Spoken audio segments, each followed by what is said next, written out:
娘子这武士图画的可真好，猛的一看呀，还真能唬人一跳。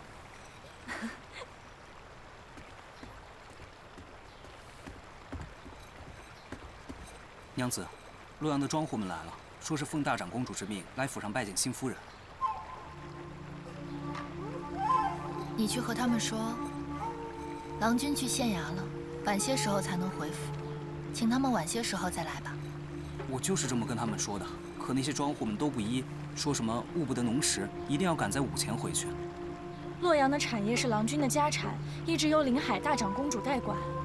那些庄头大老远的从洛阳赶过来，哪有不歇脚，当即就要往回赶的道理？看来他们故意避开了守约，想要单独会一会我。也好，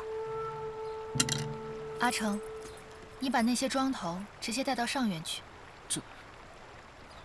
娘子，真的不等郎君回来？守约光是操劳公务就已经很辛苦了，这些家务事就不用烦劳他了。是。娘子，屏风要设在何处？不必拿屏风，宫中赏的续命还有吗？你去拿10几根来。这不大合规矩吧？今日啊，要的就是不合规矩。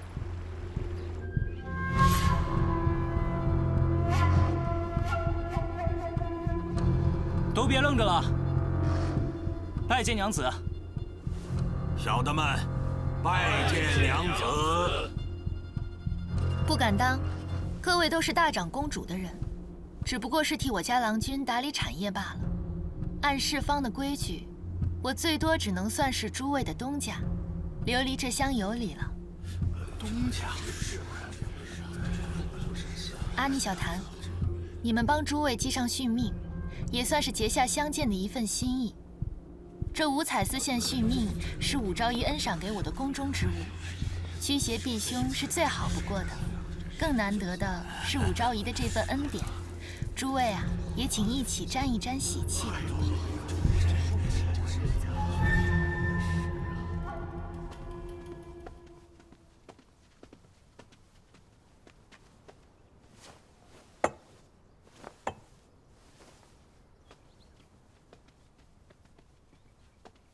快吃吧，吃完了还要赶回洛阳。娘子太过客气了，小的们都是陪府的下人，哪敢当娘子这等厚礼呀？以前陆家娘子在的时候，就对我等百般照顾体谅。小的们原想着陆家娘子已是这长安城里最和善大度的主母，没想到娘子竟比她还要客气。陆娘子是名门淑女，我不过是小户出身，跟陆娘子是云泥之别。陆家娘子重名声，我却不然。只要占了理，你们出门说我是全长安城最苛刻的主母也无妨。我祖上是胡商，耳濡目染，对钱粮账目多少有些了解。以后庄户上有什么问题，诸位啊，不妨与我直说，是非曲直，我还是看得明白的。娘子懂庄户上的事，那最好不过。禀告娘子啊，小的们所管的良田比别处要贫瘠些，今年雨水不好，恐怕非但交不了粮，就连庄中的农户们都要饿肚子、大饥荒啦。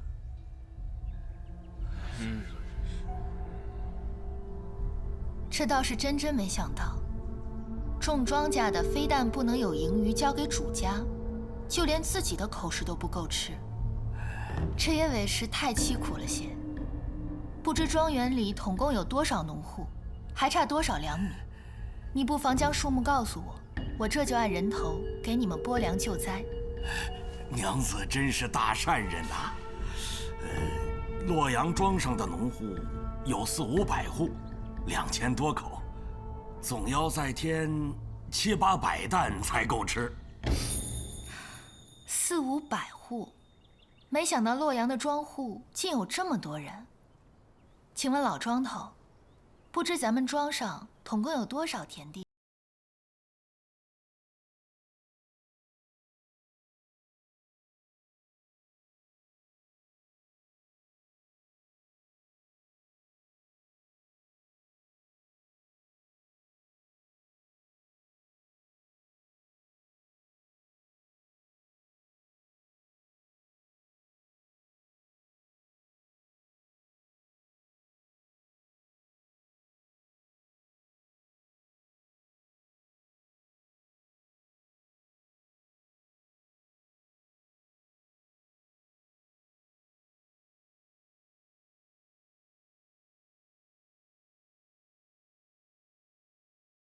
免得让人羞辱耻笑。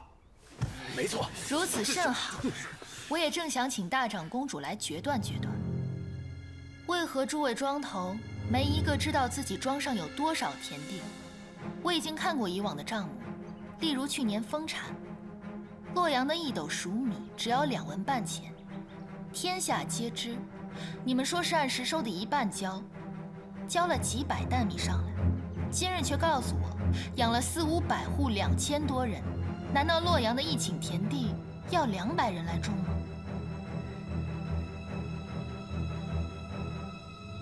我本该立刻把你们这些人扭送官府，让你们把历年的侵吞全给我吐出来。只是怕伤了大长公主的脸面，才给你们这个机会。既然你等不怕闹大，我又怕什么？万万不可呀！此事若闹大了，大长公主绝不会承认是她侵吞了历年的熟米啊！咱们这帮人可就替大长公主顶罪了呀！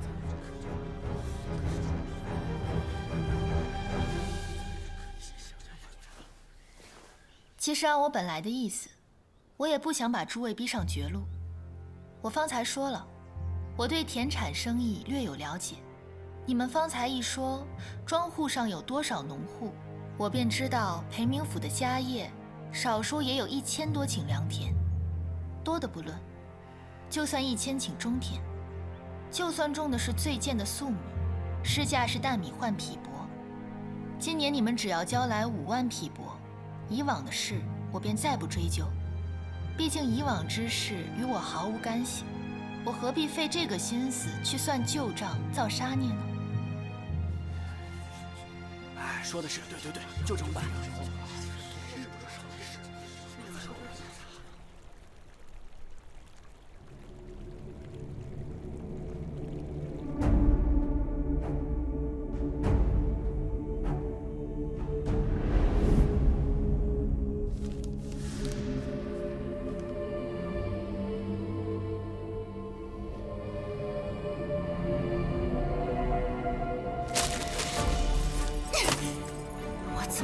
你们这群废物，连个妇人都对付不了，竟然还被他诓着立了这么个契约！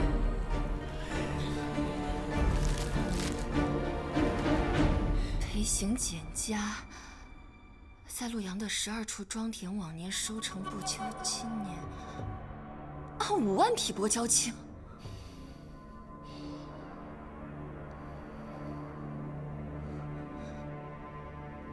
5万匹帛，一个真敢要，一个真敢给。你是不是吃了雄心豹子胆了？还是被那个库敌琉璃下了蛊？回禀大长公主，那库敌娘子委实不好对付，小的们一时慌了神，心想，她要的1年5万匹帛，算来也不过是庄园收益的30%。总比被人报官逼着算旧账要好。现如今，裴行俭娶了这个狐女，只不过同你们见了一面，就生生的夺了每年收益的30%，居然还哄得你们来帮他说话。这事儿就算这样了了，我也咽不下这口气。我说再不给他点厉害瞧瞧，日后岂不是更要得寸进尺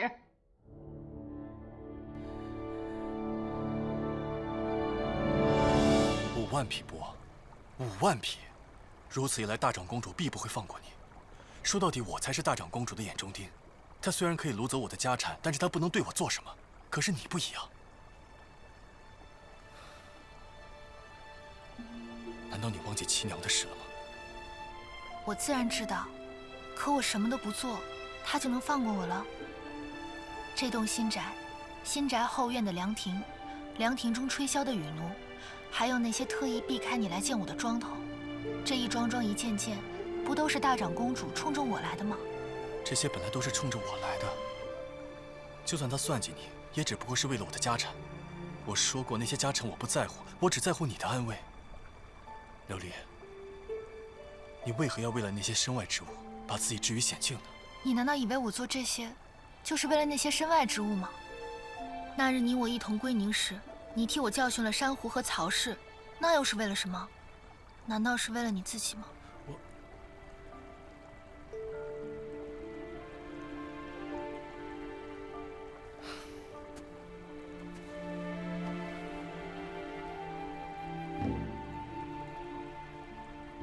琉璃，我知道你是为了我抱不平，更是为了我们的将来着想。但是我真的不想看到你为了我冒险。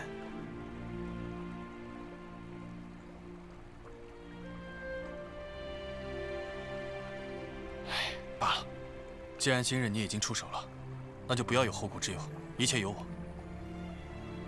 但是你必须答应我一件事，以后做事不许这样莽莽撞撞的，至少要提前告诉我，我也可以做个准备嘛。我敢这样出手教训他们，就是仗着身边有你。有你这样文武全才的夫君在，我怕什么呀？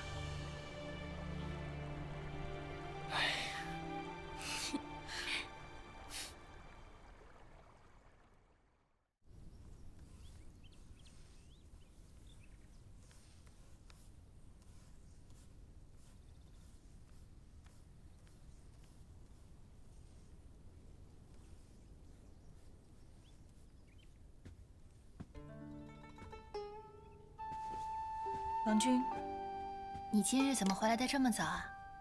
我瞧你这几日都憋在屋里，想着早些回来，陪着你在院子里走走也好。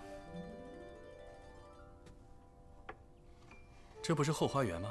怎么想起来画这个？我想照着后花园的景致做幅桌屏，你看画的可像？大到亭台楼阁，小到花鸟鱼虫，难为你记得这么周全。对了，娘子，今日外面春光正好，风也暖和，不如将这画案搬到后院去，这样赏春作画两不耽误。安妮、小谭，帮夫人把这画案搬到后院。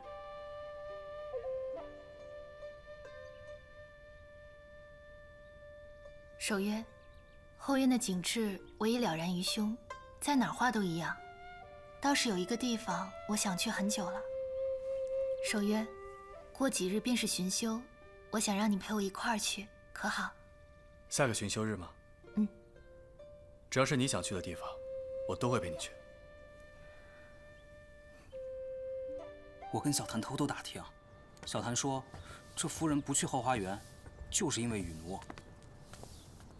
这雨奴近几日真是变着法儿的作妖，夫人去哪他就一定要跟到哪。夫人去后花园，临描桌屏背景，他就一定要在旁边画景，还句句不离先夫人。说什么先夫人给他托梦很多事，说什么？总之，就是说些您与先夫人当年的往事。这大长公主得知先夫人托梦给了雨奴，还特地让世子夫人来过2回，赏了不少东西。这世子夫人还说，这雨奴是陆家娘子转世，要续什么母女之情之类的话。这摆明了就是要在娘子面前抬高雨奴，好让娘子难堪。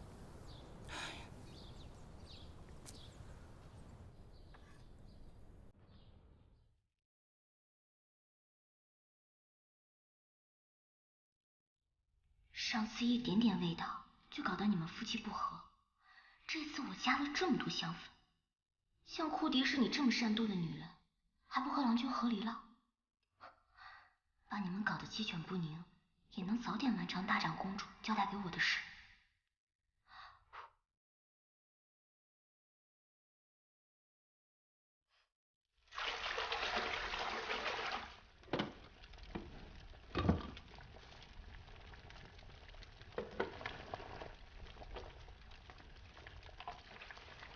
快点啊，手里都麻利点。哎，好，别好了啊，这个。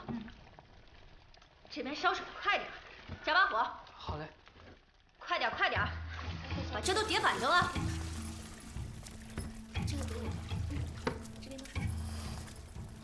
哪个是郎君用的澡豆？看上去都一样啊。阿娘。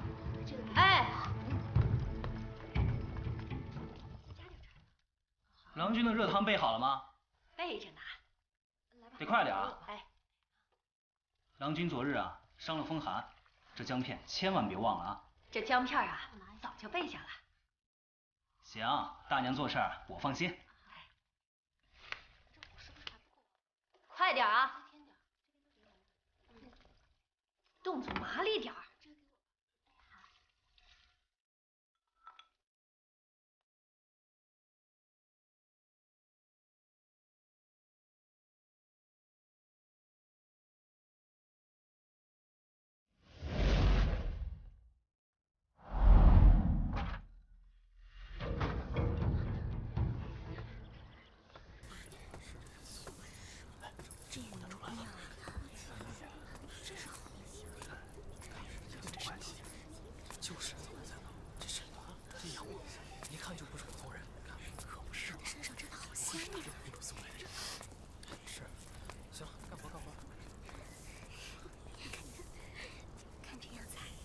恭喜雨奴姑娘。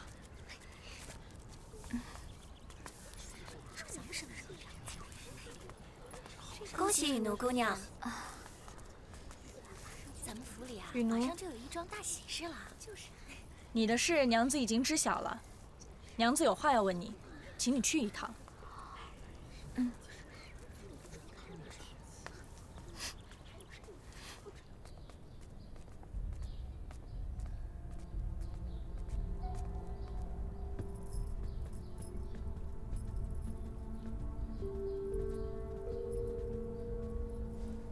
娘子，雨奴来了。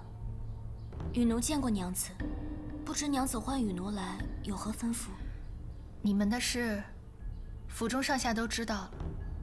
你竟还揣着明白装糊涂，反问我何事？你是大长公主调教出来的人，本该比别的奴婢更识大体，懂礼数，自尊自爱才是。可万万没想到，你竟瞒着我做出这等丑事，你要我如何向大长公主交代？大长公主吩咐雨奴来陪府，就是为了来伺候夫人和郎君的。可事已至此，雨奴也顾不得羞愧了。请夫人看在我们两情相悦的份上，成全奴婢。易得无价宝，难寻有情郎。雨奴，你若真找到可以托付终身之人，看在大长公主的面子上，我自该尽力成全。只是，你可知他的心意？又岂知，他不是与你逢场作戏？请夫人成全。不光是我，裴府上下都已经闻见了他身上有你的味道。你俩之间是否有了亲密之举？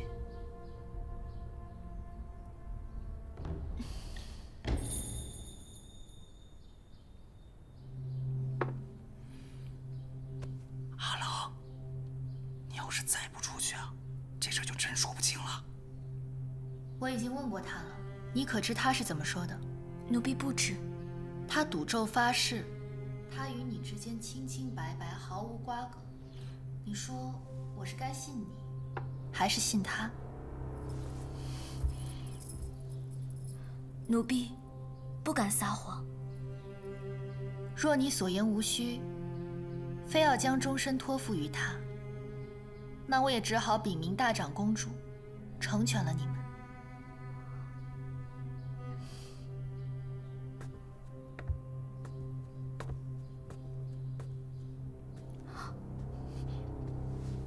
娘子怎可听信他一面之词？事情的来龙去脉、是非曲直，还是当面问清楚比较好。雨奴，我问你，你身上的香气从何而来？奴婢身上的香气是天然体香，所以独一无二。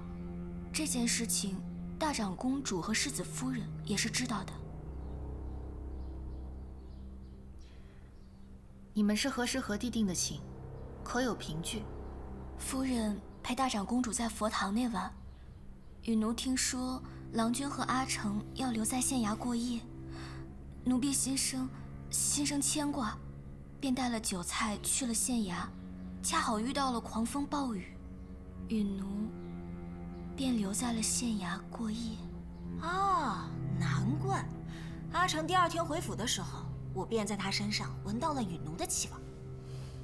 我再问你，你身上的香味果真是体香，又或者，这只是香粉的味道，花钱就能买到？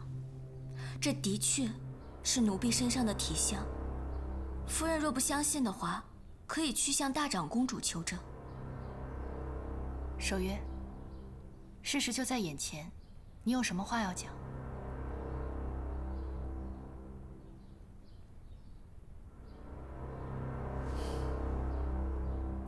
阿成，雨奴说的话你都听到了，你有何话可说啊？阿成，与阿成有什么相干？禀郎君，夫人，阿成洁身自好，绝不敢与人有私，更何况什么肌肤之亲。请郎君与夫人为阿成做主，还阿成清白。人家雨奴是大长公主亲自调教出来的婢女，知书达理，若不是与你，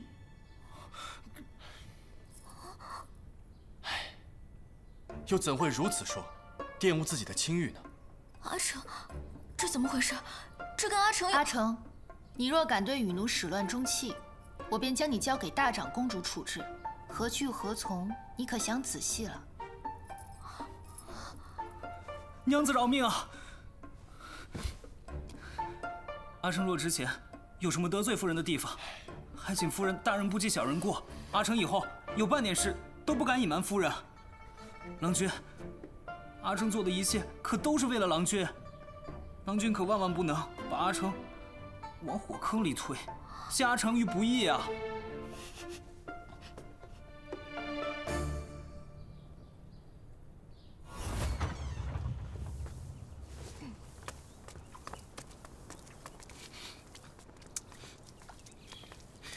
哎，这哪来的香气呀？嘘，你别说了，我正找你呢。我这身上怎么回事？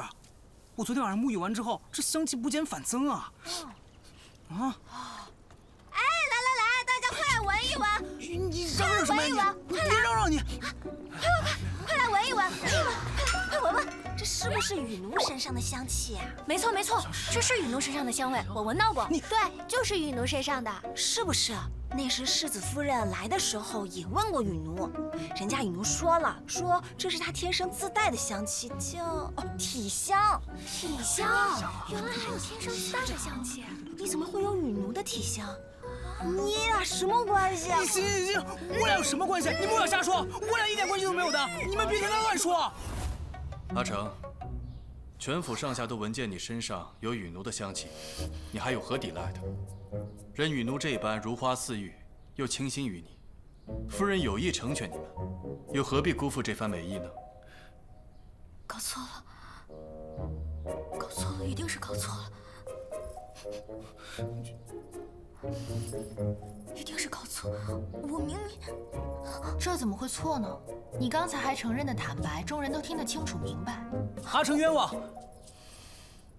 禀夫人，阿成身上第一次沾到这种香气的时候，就是因为当时在县衙，阿成碰了雨奴带来的东西，所以阿成怀疑，说，我怀疑是雨奴故意陷害我。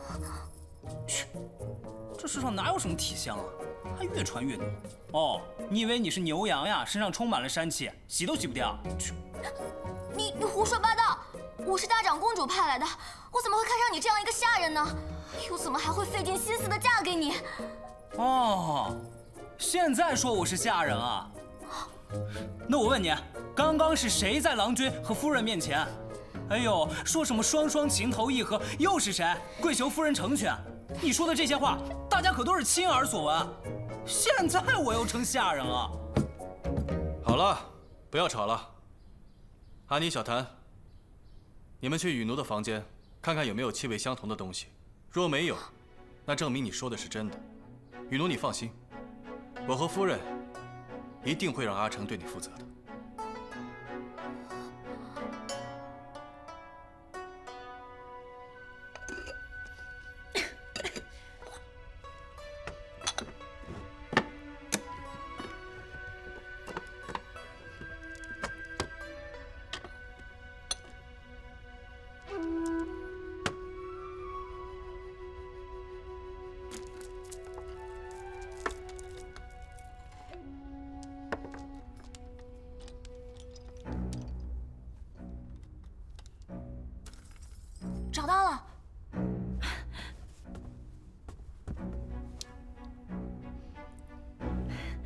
真厉害，差点让他给蒙了。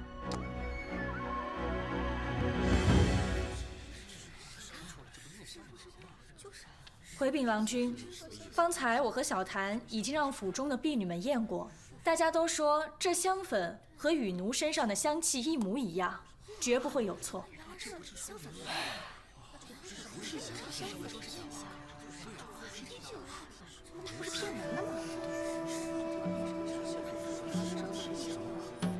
雨奴，你为何要如此这般加害于我？请郎君夫人明鉴，还阿成一个清白。这香粉的味道的确特别，在长安买不到，你才敢谎称是自带的体香。可是俗话说得好，要想人不知，除非己莫为。你上次不是闻见郎君身上的香味生气吗？原来他们夫妇俩是故意设套，引我再出手，然后将沾有香粉的枣豆换给阿成。我怎么这么傻，竟然上了他们的当！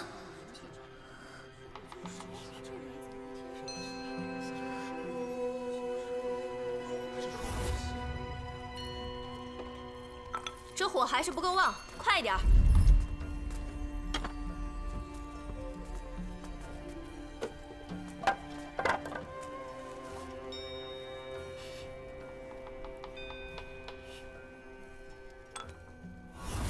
大长公主向来治家严谨，为人公平公正，想必也容不下这种恶弊的。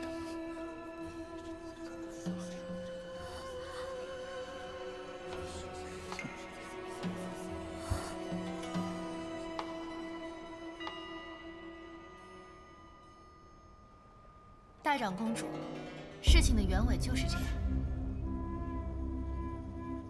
崔夫人，您可还记得那日您闻到雨奴身上的香味儿，还问了香味儿的出处，雨奴是怎么回您的？雨奴说，那香气是他生来有之，是体香。阿尼，把雨奴房里找到的香粉盒呈给崔夫人，请崔夫人闻一闻，那香粉的味道，可是那日崔夫人闻到的香气？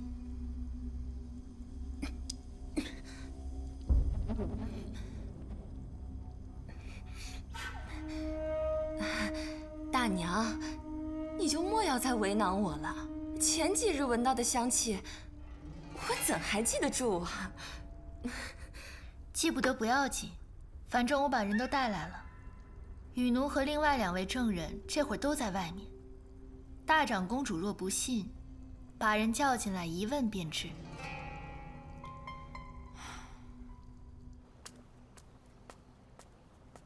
跟我来吧。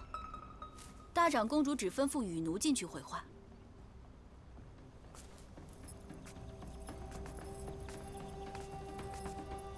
世子夫人让我提点你，咬死不认。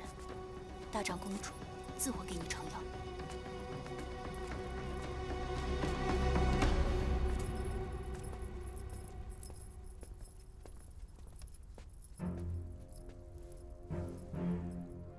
雨奴，库迪大娘所说之事，你可有辩解？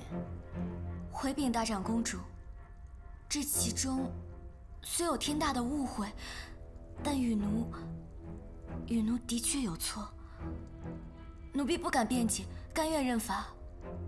但请大长公主再给雨奴一次机会，让雨奴不再辜负大长公主您的期望。误会？整件事清清楚楚、明明白白，哪来的误会？若说是误会，莫非你想栽赃陷害的人不是阿成？雨奴，当着临海大长公主的面，我再问你一遍：你想栽赃的人难道是另有其人？难不成你想陷害抹黑的人是守约？夫人明鉴，雨奴不敢。大长公主，都是雨奴的错，求大长公主再给雨奴一次机会，将功补过。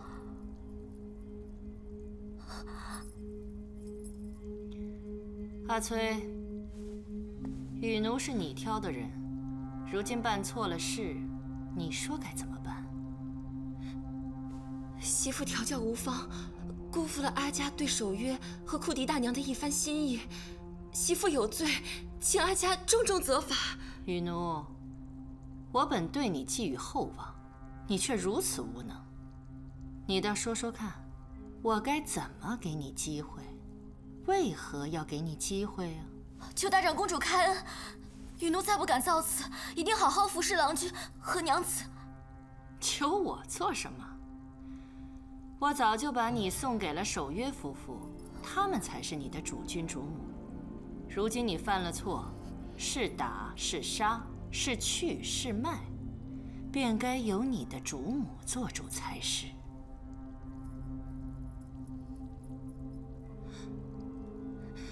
这雨奴啊，是因齐娘才得阿家恩惠，要不就让雨奴留在裴府吧，为齐娘诵经祈福，超度来生，也好宽慰阿家对齐娘的思念之情。雨奴，你可愿意？雨奴叩谢大长公主，叩谢夫人。哎呀，不瞒你说，我之所以偏爱雨奴，是因为这雨奴长得与我那义女陆齐娘颇有几分相像。只要我看见了她，便能想起我那个义女。若大娘能体恤我这份爱女之心，这回便饶了她吧。日后找回了她的买奴契，再将她远远地卖了便是。到那时，我也眼不见为净了。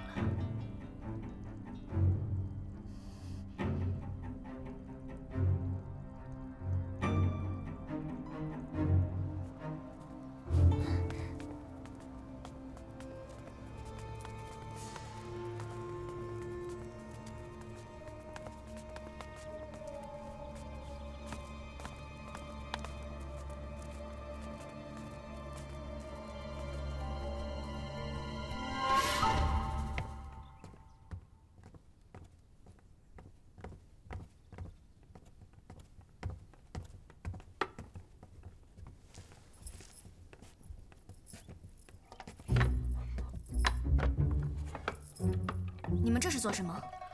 这是郎君特地命厨房给你准备的早膳，说都是陆家娘子生前最爱吃的，你赶紧吃，吃完之后我赶紧去复命。吃完？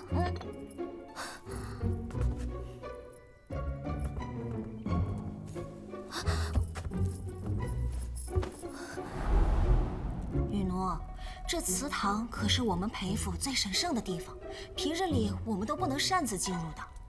今日郎君特别吩咐让你打扫祠堂。我？你知道，这祠堂原来是陆家娘子亲自照料的。今日郎君将此重任交付于你，那是对你的信任。你却说出这样的话，真的是……别说了，我做便是了。进来吧。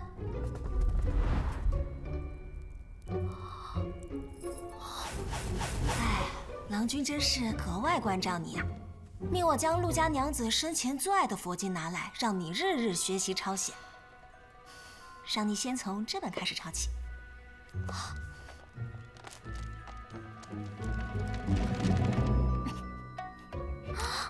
这么早将我叫醒，又要安排我做什么？郎君为了让你更好的打扫祠堂，每日清晨让你锻炼筋骨。什么？先从每日站桩1个时辰开始吧。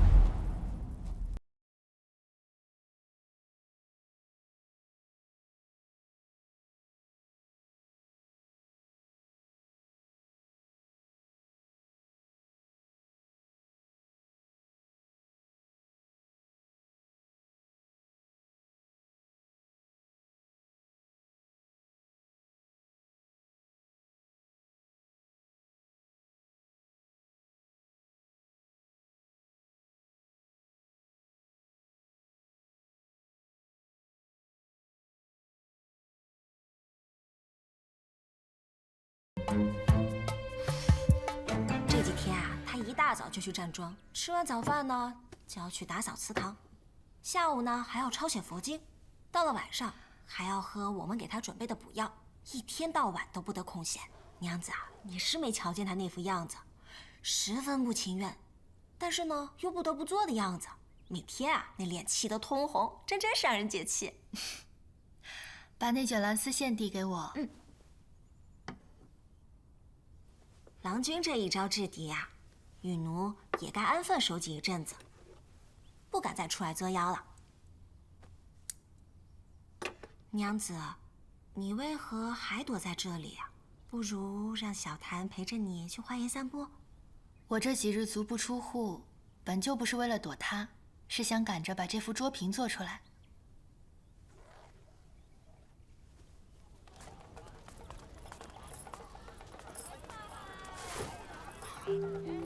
我是大长公主派来的人，你们敢拦我？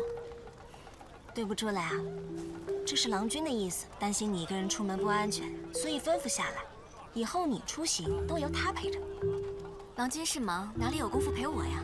郎君再忙也是有巡修日的，你耐心等着吧。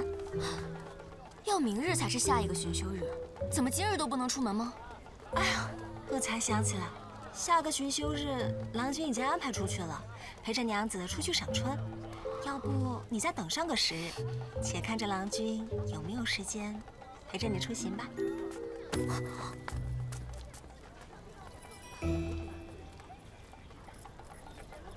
下一个巡修日。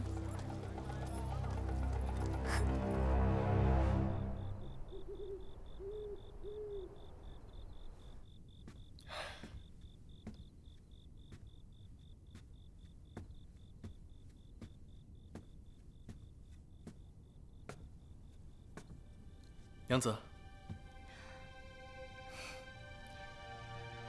明日便是巡修日，你说好了陪我出门的，可还有空？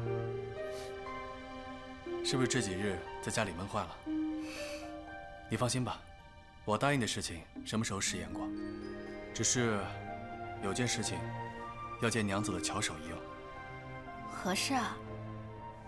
这件事情我本来想自己做，所以这几日在县衙里待到这么晚。可是无奈怎么都做不好，这才想起我家的娘子可是统领过宫中上服局的库迪大家，这手上的精巧功夫，那可真是精彩绝伦。放眼这大唐，好了好了，把我夸成这样，也不知道是什么精细活，竟能把你给难住。要我做什么？待明日踏青回来，我帮你试试便是。可是你的郎君，一刻都不想多等了。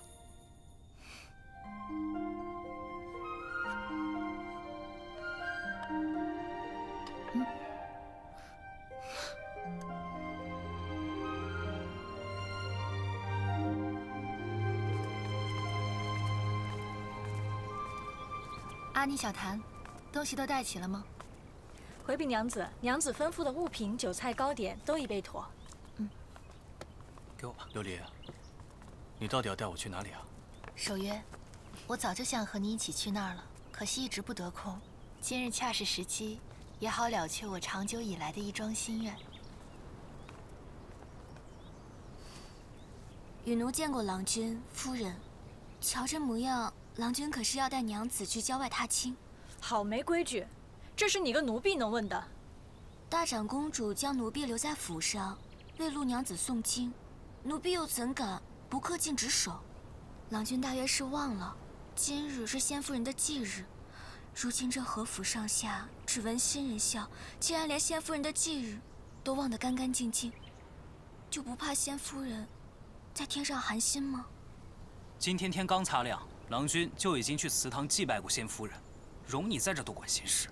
郎君情深意重，悼念亡妻本就是正大光明之事，为何要趁天蒙蒙亮？啊，只怕是为了顾及夫人的感受，这倒是雨奴多事了。守约真要带我去陆家子子的墓前祭拜，正大光明，郑重其事。你们不是要去踏青吗？为了给陆家娘子准备祭品，娘子辛苦了这么久，将她生前最爱的锦织一针一线绣下来，这份心事岂是你能晓得的？娘子闭门不出，你以为就是怕了你吗？笑话！